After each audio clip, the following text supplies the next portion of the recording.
રાજકોટ મનપાએ બહેનોને ભાઈબીજની ભેટ આપી છે। મનપા સંચાલિત બસોમાં બહેનોને વિનામૂલ્યે મુસાફરી આજે કરી શકાશે। મનપાની બીઆરટીએસ તેમજ સિટી બસમાં આ લાભ આપવામાં આવ્યો છે। બહેનોએ મનપાની ભેટને આવકારી છે।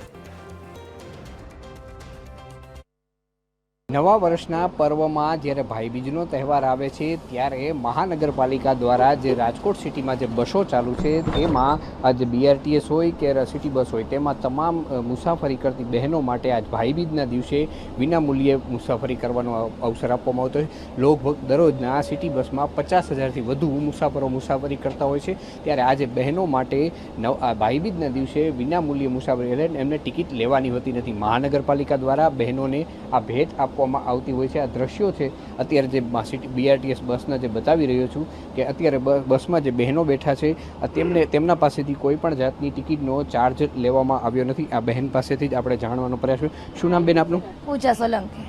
પૂજાબેન, વાત કરીએ આજે મહાનગરપાલિકા દ્વારા બસોમાં ફ્રી મુસાફરી બહેનો માટે કરવામાં આવી છે, શું કહેશો લઈને?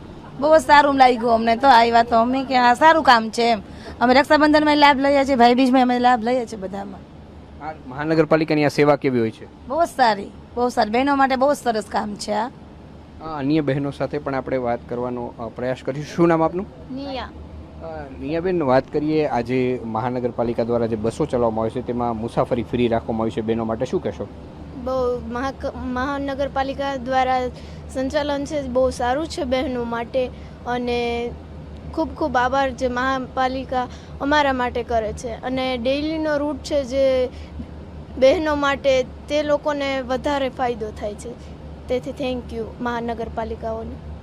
મહાનગરપાલિકા દ્વારા જે બીઆરટીએસની બસ હોય કે સિટી બસ હોય જે શહેરી વિસ્તારના મુખ્ય માર્ગો ઉપર ચલાવવામાં આવે છે તે રૂટ ઉપર આજે બહેનો માટે ભાઈબીજના તહેવાર નિમિત્તે સ્પેશિયલ ફ્રી ટિકિટ રાખવામાં આવી છે, જેથી બહેનોએ કોઈ પણ જાતનો ચાર્જ ચૂકવ્યા વગર આ બસમાં મુસાફરી કરી શકશે તેવો નિર્ણય મહાનગરપાલિકાએ લીધો છે। આ નિર્ણયને બહેનોએ પણ આવકાર્યો છે। કેમેરામેન રવિ ચાવડા સાથે રવિ મોટવાણી, TV 13 રાજકોટ।